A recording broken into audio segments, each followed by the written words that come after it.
shouldn't have called it Mötley Crüe. That's what most fans say. But there was a lot of things. The music scene was changing. Anything and everything that encompassed the 80s was dead. Dead. It was dead. Or, you know what I mean? Mötley sustained themselves through the whole thing, but, you know, it was harsh. I mean, you know, so that was hard. And then I think one of the big things, and I'll still say it to this day, I think one of the bigger things that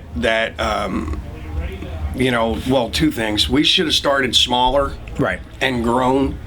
Like, I wanted to go out and do like a small little surprise club tour, like a give back to the fans kind of thing, where they could see Mötley up close and personal. And they didn't want to do it. They wanted to just get right back into the arenas. And it was weird. Like, I think one of the biggest things that kind of that hurt us was the fact that Nicky, Tommy, and Mick kind of drew a line in the sand, and they kind of made the fans choose between them and Vince. And every opportunity they had to take a pot shot at him, they did. They took it. And you know, it's, you know, it's sad. But that was, you know, that was just the relationship thing. You know, they love Vince, they hate Vince, you know, whatever. That's their baggage. I was just along for the ride. You know. Now, you had started demos on a second album, never came out. Vince came in and you know, finished that album. Would you like to see that stuff released at some point, or are there any plans that you know of, like a box set or a deluxe edition? Or? Honestly, I think most of the material that we had, they redid with Vince. There's a few other songs that were floating around, and. Did you ever record any of the live shows for you know, as a HBO special or DVD? I think maybe King Biscuit at the time might have recorded a couple of shows, if I recall.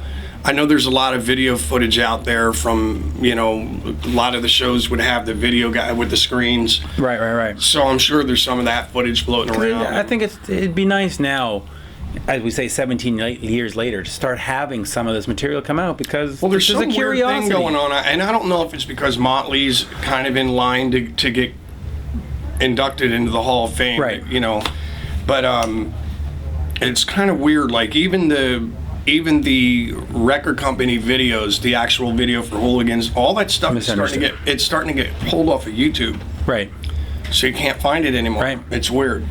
And I don't know if that's Mötley's doing. I know that there's a little bit of an issue. Somebody, I don't know, this could be bullshit, but somebody just told me the other day that they just released a box set, their entire career, all the live records, greatest hits, everything in a box set, and my record's not in there. So maybe they're just trying to like cut that part of their history out and put, That's too bad. It doesn't matter. You know what? It doesn't matter. I know what the deal is, you know.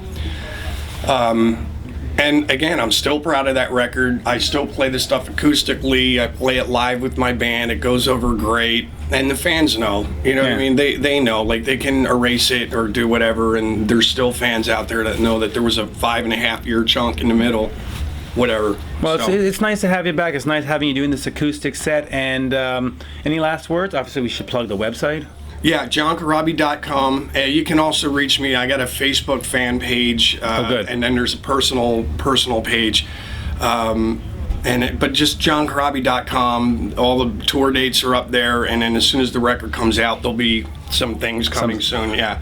So right now there's just a page up there that I put up, but the website's being built. It looks pretty cool. It's going to be awesome. So all the songs, like all my songs, will be on there. When will fans have access to the whole website? Like, it's really weird. Christmas time, or? Well, I wanted to have it out like for this record and just do like a website and an album and the whole bit. You know what I mean? But it's I'm kind of waiting to see what the deal is. I told you earlier, record label, and I want to do this thing together. And I was actually thinking about, like, you know, maybe a couple or 10 or 12 weeks out, start releasing like a song at a time, and just put it on there so everybody could hear it, and just kind of build up to the record being released, and put some videos and stuff on there. But we're gonna have a store all like kind of a jukebox where I think Right. all my material will be on there, lyrics if anybody wants to see it. That's So kinda it's cool. it's going to be pretty cool. Oh, so things are just getting better for you. You're just starting. I'm actually just now. I'm 50 years old, and I'm just now starting to pull my head out of my ass. You're finally getting it. I'm getting it now. It's going to be good. It's been a long time coming, and you deserve the success. That's I mean, cool, man. you've hung in there. You're one of those road dogs, huh? Yeah, I do tell that to my girlfriend. She's just like, "Oh God, you're going away again?" No, it's weird now. Even my dogs know. Like, I'll pull out a suitcase and they just walk around and they just follow me around. Like, "Are you going away again?" I feel really bad. My dog was just kind of like looking at me like. Well, it's actually, let me ask you then, why haven't you just put the suitcase away and say, I'm going to produce, or I'm just going to be the guy who works at the studio in Nashville and, Well, first of all, just from the technical point of view, I'm the reason why they have on and off on light switches. So I like, if you put me behind a studio board, I'm just like, Okay. I got no clue. As far as producing, I mean, I would like to get into that, and I have helped a few bands with their demos or their records or whatever, and they really liked working with me. They thought I had valid songwriting ideas and different things, but I think with a lot of the record companies, you're only as good as your last effort, and the union stuff was great, but it didn't really do that well. Right. So it's not like But that too is also getting respect 10 years later. Yeah, it is. It is. But I mean, eventually I'd like to get into it. I just want to do the songwriting thing. And you know what? There's this like weird. I may be like that boxer that just doesn't know when to take off the gloves. But at the end of the day, I love doing what I'm doing, and I still feel like I haven't even tapped into musically the best part of me yet. Right.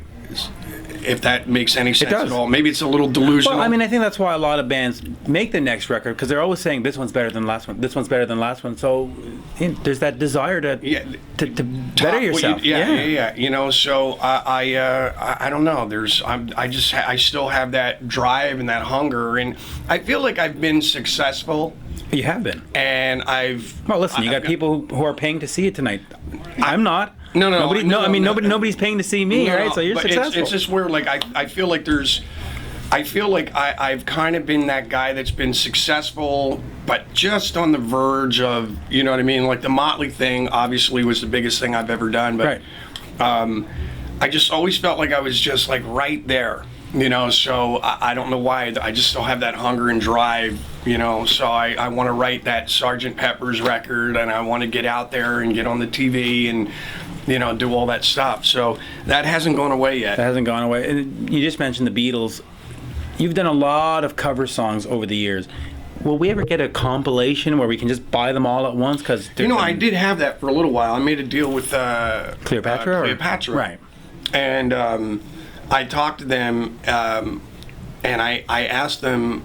I said, "Look, we've got all these different." I mean, you got UFO, all Technogen, these Journey. different things out. I go, do you guys mind if I pick like 10 or 12 of the ones that I like the best and just throw them on one disc? And I did do it. I could probably make some more of those. I'd have to talk to Brian again at Cleopatra. He was pretty cool with me, and and I did this thing, and I think I made like 200 of them, and I put them on my website like a year or two ago. It was called John Corabi Uncovered.